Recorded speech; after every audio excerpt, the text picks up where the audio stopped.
आज हम कुछ ऐसी स्किल्स के बारे में बात करने वाले हैं जो आपको हमेशा आनी ही चाहिए।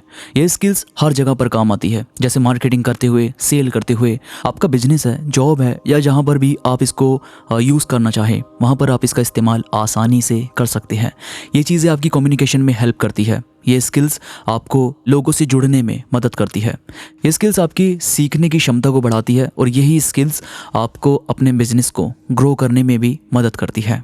सबसे पहली स्किल्स ये है कि आपको सेल करना और नेगोशिएट करना आना चाहिए। यानी आपको ये पता होना चाहिए कि कस्टमर्स की नीड क्या है। मतलब आपको, अगर आप कोई भी बिजनेस स्टार्ट करते हैं और आपका कोई भी एक स्पेसिफिक सर्कल है, उसको आपने टारगेट किया हुआ है कि हम इस तरीके के लोगों को अपनी चीज़ें सेल करेंगे, तो पहले आपको ये पता होना चाहिए कि वो लोग किस तरीके का माइंडसेट रखते हैं, वो लोग किस कैटेगरी के लोग हैं, मतलब उनको किस चीज़ की नीड है। अगर वो यंग है तो वो कुछ दिखावटी देखना पसंद करेंगे, मतलब देखने में भी अच्छी होनी चाहिए और उनके बजट में भी होनी चाहिए। और अगर उनकी एज थोड़ी सी ज़्यादा है तो वो लोग क्वालिटी पर ज़्यादा नज़र रखते हैं, मतलब उनको ये चाहिए कि वो क्वालिटी बेस्ट होनी चाहिए। यानी आपको ना अपने जो टारगेट ऑडियंस है उसका ख्याल रखना पड़ता है। आपको ये देखना पड़ता है कि हम क्या सेल कर रहे हैं और उनसे नेगोशिएट आप कैसे करेंगे, यानी कितना बजट आपको रखना है, कितना नेगोशिएट आप कर सकते हैं। ये चीज़ें आपको नज़र में रखनी होगी अपने कैटेगरी को सिलेक्ट करने के बाद और अपना एक बजट बनाने के बाद। इसके बाद है आपकी एक स्किल ये होनी चाहिए कि आपका जो प्रोसेस है, जो भी एक बड़ा प्रोसेस है, उसको स्मॉलर स्टेप्स में कैसे आप दूसरे को समझा सकते हैं। अगर आपने ये चीज़ कर ली ना भाई, तो बहुत सारी चीज़ें आसान हो जाती है, क्योंकि आपको ये पता है कि आपने एक बहुत बड़े आइडिया को किस तरीके से प्रेजेंट किया कि लोग राज़ी हो गए। आपने देखा होगा आमतौर पर जब भी हम कुछ सामान लेने के लिए जाते हैं तो हमें यही देखने को मिलता है कि यार वो लोग हमें जो भी चीज़ें बेचते हैं या जो सेल्स वाले बंदे होते हैं वो हमेशा यही चीज़ करने की कोशिश करते हैं कि आपको दूर का विजन दिखाते हैं कि मैम ये बहुत बेहतरीन है, या सर आप इस चीज़ को लेकर देखिए, ये वाली जो प्रोडक्ट है वो बाकी प्रोडक्ट से काफ़ी अलग है, आपको इसमें इन्वेस्टमेंट देखने को मिलती है और ये प्रोडक्ट कई सालों तक चलता भी है। यानी आपको ना लॉन्ग विजन दिखाने की कोशिश करते हैं। आपको हमेशा ये चीज़ करनी है कि आप जब भी किसी से बात कर रहे हैं या फिर कोई आइडिया प्रेजेंट कर रहे हैं तो बहुत बड़े आइडिया को छोटे स्मॉलर स्टेप्स में आपको समझाना आना चाहिए। मतलब ये ना आपकी एक तरीके की पिच है जो आप लोगों से बात करते हुए उन्हें समझाने की कोशिश करते हैं। इसके बाद है अडेप्ट करना चीज़ों को और इम्प्रूव करना, और जो भी चुनौतियां आपको देखने को मिलती है उससे ओवरकम करना। यानी आपको ये पता है कि हम जो चीज़ कर रहे हैं उसमें थोड़ी सी परेशानी हो सकती है या फिर थोड़ी मेहनत लगेगी, तो यहाँ पर आपने क्या किया, अडेप्ट किया चीज़ों को, आपने ऑब्जर्व करने की कोशिश की, आपने समझने की कोशिश करी। ठीक है, इसमें आपने अपना थोड़ा टाइम लगाकर ये चीज़ें देखने की कोशिश की कि आप इसे इम्प्रूव कैसे कर सकते हैं। इसे आप इस तरीके से इस्तेमाल कर सकते हैं कि आपकी जो चुनौतियां हैं उनसे आप किस तरीके से निपट सकते हैं, तो ये आपकी मदद करेगी। और फिर आती है अपना टाइम मैनेज करने की स्किल।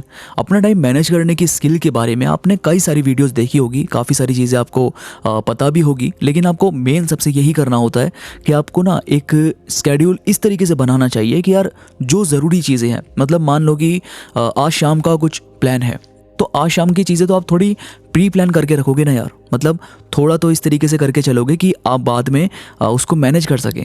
अब हाथों हाथ अगर आप चीज़ें करने की कोशिश कर रहे हैं, मतलब आपको कल कहीं जाना है और कल ही उसकी तैयारी हो रही है, तो वो चीज़ें थोड़ी ज़्यादा हो जाती है, तो हम वो नहीं करेंगे। हम ये करेंगे कि हमें थोड़ी सी प्री प्लानिंग करके रखनी होगी ताकि हमें उसमें थोड़ी सी मदद मिल सके, है ना, हमारा थोड़ा टाइम बच जाए, हम अपने टाइम को मैनेज करते हुए आगे बढ़ेंगे। इसके बाद है कहाँ पर इमोशंस के बेस पर फैसले लेने हैं और कहाँ पर फैक्ट्स के बेस पर फैसले लेने हैं, ये आपको पता होना चाहिए। यानी बहुत बार ऐसी जगह पर इमोशनल हो जाते हैं जहाँ पर हमें फैक्ट्स के तौर पर फैसले लेने हैं, और कई बार हम उस जगह पर इतने ज़्यादा कठोर हो जाते हैं जहाँ पर हमें थोड़ा इमोशनल होने की ज़रूरत है।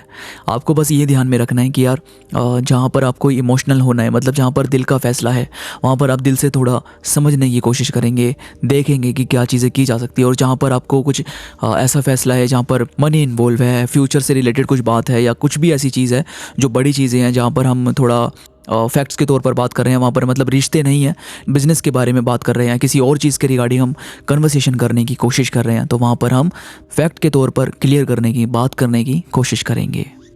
इसके बाद है बहुत सारे लोगों के सामने कई बार लोग स्पीच देने से घबरा जाते हैं। कई बार लोग ज़्यादातर लोगों को अपनी बातें नहीं बोल पाते। लेकिन अगर आप में ये काबिलियत है, अगर आप अपनी इस स्किल को डेवलप कर रहे हैं कि हाँ भैया आज आप एक जने को अपनी बात कहने की कोशिश कर रहे हैं, कल 2 जने, फिर 10-12 जने के ग्रुप में आप बैठे हुए हैं। ऐसे ही जब आप धीरे धीरे करके अपने आप को आगे बढ़ाते हैं, इम्प्रूव करते हैं और अपनी बातें कई लोगों को समझाने की कोशिश कर रहे होते हैं, तब आपको ये धीरे धीरे ये जो स्किल है, ये जो डर है वो कम होने लग जाता है। फिर आपको एक बड़ी जगह पर, एक स्टेज पर स्पीच देने से घबराहट नहीं होती। इसके बाद है सेल्फ एनालाइज करना आपको आना चाहिए। सेल्फ एनालाइज से भाई बहुत बहुत मदद होती है। सेल्फ एनालाइज करना एक तरीके से ऐसी चीज़ है जिसमें आपको ये समझ में आ जाता है कि भाई मैं अपना टाइम कहाँ पर लगाऊंगा, मुझे अपना ध्यान किस चीज़ पर देना है, मुझे कब ब्रेक लेना है। मतलब ऐसा नहीं है कि आप लगातार ही काम करे जा रहे हैं, कब आपको ब्रेक लेना है और कब फिर से आपको काम स्टार्ट करना है, कब आपको जो टाइम मैनेज हुआ है उसमें कौन सी चीज़ आपने पहले रखी हुई है। यानी सेल्फ एनालाइज करने से काफ़ी सारी चीज़ें आपको क्लियर होती है, काफ़ी सारी बातें आपको समझ में आती है कि मुझे कहाँ पर इम्प्रूवमेंट की ज़रूरत है और कहाँ पर हम चीज़ों को समझ सकते हैं, देख सकते हैं। तो वो चीज़ें आपको मदद करती है। और दोस्तों कंसिस्टेंट रहना थोड़ा ज़रूरी होता है। कंसिस्टेंसी आपको मदद करती है अपनी चीज़ों को अच्छे तरीके से, अपनी हैबिट को बिल्ड करने में और अच्छे रिजल्ट्स को देखने में। कंसिस्टेंसी एक बहुत बड़ा रोल निभाती है भाई। तो जब ये सारी चीज़ें आप करेंगे तो आपको बहुत ही ज़्यादा हेल्प होगी। मतलब ये समझ लो कि 30 से 35 दिनों के अंदर ऑटोमेटिकली आपको इसका रिज़ल्ट देखने को मिल जाएगा। मतलब आपको ये पता चल जाएगा कि मुझे किन चीज़ों पर सबसे ज़्यादा ध्यान देना है और ये जो रिज़ल्ट आपको मिल रहे हैं वो कितने ज़्यादा एफिशिएंट है। मतलब आपको खुद को बेहतरीन फील होगा। तो उम्मीद करता हूँ आपको आज की वीडियो से कुछ अच्छा, कुछ नया सीखने को मिला होगा। आज की वीडियो आपको बेहतर बनाने में मदद करेगी। वीडियो में कोई भी बात आपको पसंद आई तो प्लीज़ लाइक करो और कमेंट्स में मुझे ज़रूर बताओ कि आपको ये बातें कैसी लगी। इसके साथ ही मेरे साथ इंस्टाग्राम पर अभी कनेक्ट हो जाओ। इंस्टाग्राम पर मैं थॉट्स अपलोड करता रहता हूँ जो मुझे यकीन है कि आपको ज़रूर पसंद आएंगे। इंस्टाग्राम का लिंक नीचे डिस्क्रिप्शन में मौजूद है, तो प्लीज़ क्लिक करो और कनेक्ट हो जाओ। तो अभी के लिए बस इतना ही। मैं मिलूंगा आपसे नई वीडियो के साथ, तब तक के लिए धन्यवाद।